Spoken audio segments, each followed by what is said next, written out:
Hi everyone, this is Terry. Well, today I'll continue with the Fall 2020 quilt. You can see this on my YouTube channel. And for those of you who are not familiar with my videos, most of my videos are listed in playlists. And you'll notice that there are different titles. For this particular video, I've included it in sewing room projects and also in Moore's, because I'm sharing it with a private group for Moore's as well. If you search for Terry Maffitt and Luminaire, you should find my page, and I hope this is going to help you. Now let's move on to the project at hand, and what we're going to talk about is cutting the border for the outside border of the panel. If you look at the panel right now, we've added this exterior border, the first border. We're now about to add this second border, which is going to be a 4-inch finished border. And I won't draw the entire border out, but you'll find that it will extend down across the bottom and the top and on each side. This border is going to be 42.5 plus 4 inches plus a 1/2 inch, which are the unfinished seams on the 2-inch borders. So that's 46.5. Now I had someone ask me why I didn't measure my panel through the center and the length. And I do measure my quilts that are pieced that way. Given this was just one piece of fabric, it was very stable in the center, this 24.5 by 42.5. I went ahead and measured in 3 places to get this 46.5, and that was on both of the side seams and down to the center. And with all measurements, I arrived at 46.5. In many instances, you're going to cut your sashing strips across the width of your fabric. But I made the election for this that what I want to do is to cut this on the length of the fabric on the sides, because I want to have this fence appearance.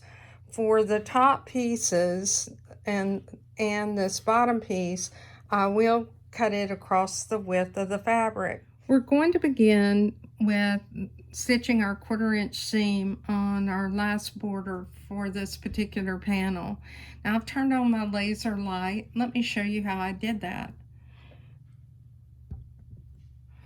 So if you look at your laser light right here and you select it, it will open up the menu. You have a sub tab and a main tab. We'll look at the sub tab first. I set my subline position at 1/4 inch because that is the width that I want to have. And I've elected to have this as red. I could have it as green or white, and I chose red simply because I think just auditioning it, it's easier for me to see. Now the next thing I'll do is I'll go to my main line, and on my main line it's positioned at 0, 0, and I am going to choose red for that, or I can choose green. It really depends on what is easier for you to follow. And I'll go ahead and choose close. And just so that you have the ability to see that laser light, I'm going to adjust my camera a little bit and let you see it on this white fabric so you can see the lines that I have. I'm also using my extension table for my machine. This is a Brother extension table made for the Luminaire. The nice thing about this table is that it has markings all along the side of it. It's approximately 26 inches long, and you'll notice it comes up here and fits on top of the machine so that it's sturdy. In addition to that, it's about 18 inches deep, I believe, and it has cushioned feet, so when you open it up, it's the correct height. Off camera, I've pinned everything, and what I'll do is I'll go ahead and use those markings that I have in addition to markings that I have on my table to keep straight. So you'll line this up, and we'll line it up with the edge of the foot, and we'll continue.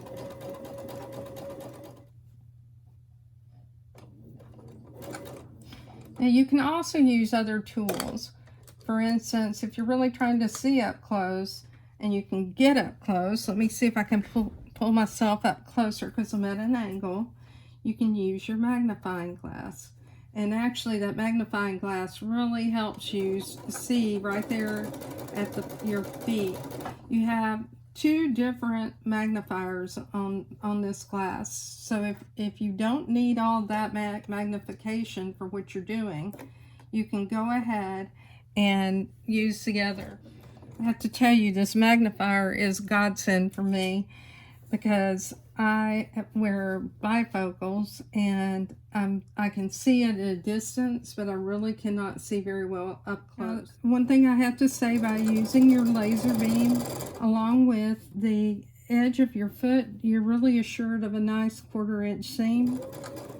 So remember again not to sew over pins, and I'll go ahead and finish sewing this seam. I'll iron it and let you see what the results are.